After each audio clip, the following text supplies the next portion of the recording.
Hi friends, welcome to food for family. నేను మీ మాధవి. ఈరోజు మనము కర్ణాటక మహారాష్ట్ర స్పెషల్ ధపాటీ చేద్దామండి. ధపాటీ చాలా టేస్టీగా ఉంటాయి. ఇది జొన్న పిండితో హెల్తీగా చేస్తారనమాట. ఎప్పుడన్నా అదే చపాతీ అదే రొట్టెలు కర్రీ తిని విసుకొస్తే ఇలా చేసి చూడండి, చాలా టేస్టీగా ఉంటుంది. నేను ఇక్కడ కప్పున్నర అంటే 1.5 కప్పు జొన్న పిండి తీసుకుంటున్నానండి. 1.5 కప్ అంటే ఆల్రెడీ 1 కప్ తీసుకున్నాను. అరకప్పు జొన్నపిండి వేసుకున్నాను. దాంట్లోనే అరకప్పు బియ్యం పిండి వేసుకుందాము. బియ్యం పిండి వేసుకోవడం వల్ల క్రిస్పీగా చాలా బాగా వస్తాయన్నమాట. అరకప్పు ఇప్పుడు బేసన్ వేసుకుందాం. దీంట్లో బేసన్ వేస్తే టేస్ట్ బాగుంటుంది, కొద్దిగా ఫ్లేవర్ ఇన్హేల్స్ అవుతుందన్నమాట. అందుకని అరకప్పే శనగపిండి కూడా వేసేసుకొని దీన్ని పిండి పట్టుకుందామండి మంచిగా. దీంట్లో ఏది ఉండలు లేకుండా ఎయిర్ మొత్తం పోయి పిండి చాలా బాగా వస్తుంది.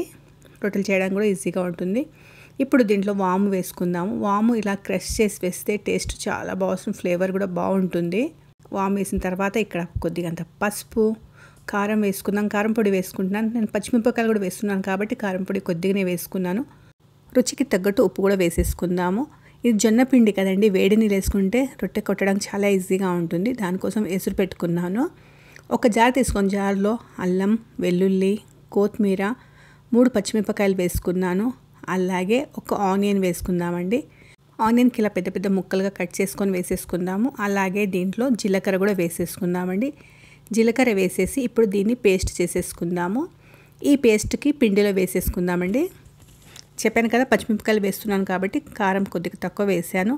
లేదంటే మీరు ఉట్టి కారం కూడా వేసుకోవచ్చు, ఉట్టి పచ్చిమిరపకాయల పేస్ట్ కూడా వేసుకోవచ్చు. 2 కలిపితే కలర్ కూడా బాగుంటుంది, టేస్ట్ కూడా బాగుంటుంది. నేను 2 కలిపి చేస్తున్నాను. ఈ మసాలా వేసిన తర్వాత పిండి మొత్తం కలిపేసుకుందాము. మసాలా మొత్తం పిండితో కలిసిపోవాలి కాబట్టి ఇప్పుడు ఇలా కలిపిన తర్వాత చూడండి, నీళ్ళలో ఎసురు వచ్చింది కదా. ఇప్పుడు వేడి నీళ్ళు పిండిలో కలుపుకుందాము. మెల్లిమెల్లిగా కలుపుకొని స్టార్టింగ్లో చేసేవాళ్ళు జాగ్రత్తగా చేయండి, వేడి నీళ్ళు కాబట్టి. మీరు ఇలా చేతితో ట్రై చేయకండి, అసలు స్పూన్తో కలుపుకోండి. ఇలా పిండి మొత్తం వేడి నీళ్ళు కొద్ది వేసుకుంటూ కలుపుకుందామండి. ఒకటిసారి వేయకండి, ఎంతగా మెత్తబోయిందనుకోండి రొట్టెలు కొట్టడానికి అస్సలు రాదు. ఇలా మొత్తం ఇప్పుడు వేసుకొని ఇప్పుడు కొద్దిగా చల్లారిన తర్వాత ఒక 5 నిమిషాలు వదిలేసాం. చల్లారిన తర్వాత పిండి మొత్తం కలిపేసుకుందామండి. కలిపేసుకొని ఇలా గట్టిగా ఉన్నా కూడా ఇలాగే పెట్టుకోండి. మీరు మెత్తగా చేసుకారనుకోండి ఇంకా మెత్తగా అవుతుంది కాబట్టి ఇలా గట్టిగా పెట్టుకొని కొద్దిగా తీసుకొని నీళ్ళు పెట్టుకుంటూ తడుపుకుందాం. కొద్ది ముద్దలా తీసుకుని ఒక రొట్టెకి ఎంత కావాలంత తీసుకొని ఇప్పుడు చల్లనీళ్ళతోనే పిండి మంచిగా తడుపుకోవాలండి. మెత్తగా పిండి తడుపుకోవాలి. మీరు ఎంత మెత్తగా మృదువుగా తడుపుకుంటారో రొట్టె కొట్టడానికి అంత ఈజీగా వస్తుందన్నమాట. ఇలా మొత్తం ముద్దలా చేసుకున్న తర్వాత లాస్ట్కి నువ్వులు పెట్టుకుందాం. దీనికి ధపాటీకి నువ్వులు చాలా టేస్ట్ బాగుంటుంది. నువ్వులు కంపల్సరీగా పెడతారనమాట. ఆనియన్ చాయిస్ అండి, మీరు స్కిప్ కూడా చేయొచ్చు. ఆనియన్ కంపల్సరీ కాదు, వేసుకుంటే టేస్ట్ ఇంకా బాగుంటుందని వేసుకున్నాను.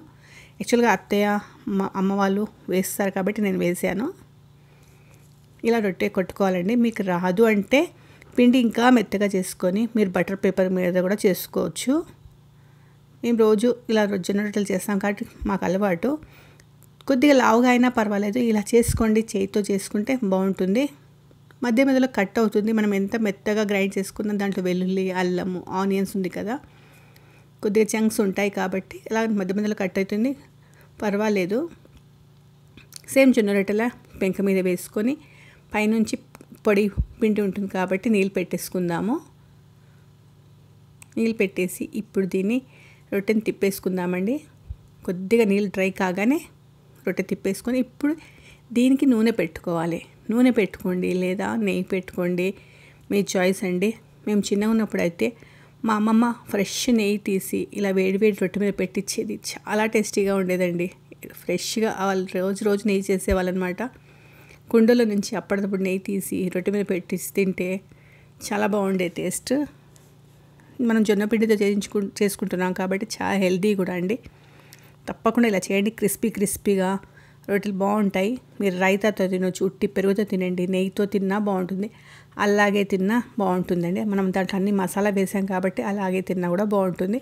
యాక్చువల్గా మేము పెరుగుతో కానీ నెయ్యితో కానీ తింటాం ఇది. సరే, ఇంకో రొట్టె చేసి చూద్దామా?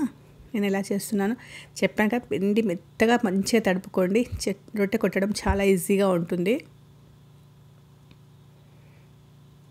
ఇలా కొద్దిగా రొట్టె కొట్టుకున్న తర్వాత మీరు కావాలంటే చపాతీ చేసుకునే కర్రతో కూడా మెల్లిమెల్లిగా చేసుకోవచ్చండి.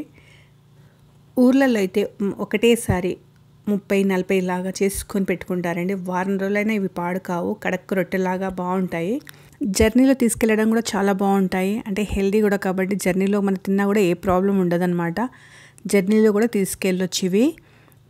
తప్పకుండా ట్రై చేయండి. చేసి ఎలా అనిపించిందో చెప్పండి. ఇష్టమైతే ఒక లైక్ చేయండి. ఇంతవరకు సబ్స్క్రైబ్ చేసుకోలేదంటే సబ్స్క్రైబ్ చేసుకోవడం కూడా అస్సలు మర్చిపోకండి. సబ్స్క్రైబ్ పక్కన ఉన్న బెల్ బటన్ ప్రెస్ చేస్తేనే నేను చేసే video notification up to date మీకు వస్తూ ఉంటాయి. కాబట్టి చేస్తారు కదా, చేసి మీకు ఎలా అనిపించిందో చెప్పడం అస్సలు మర్చిపోకండి. ఈరోజు మా లంచ్ రెడీ. నేను లంచ్లో చేశాను ఇది.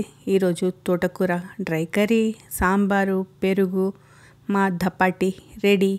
వేడి వేడి ధపాటి పెరుగు చాలా బాగుంటాయండి. తప్పకుండా ట్రై చేసి మీకు ఎలా అనిపించిందో కమెంట్స్ చేసి చెప్తారు కదా.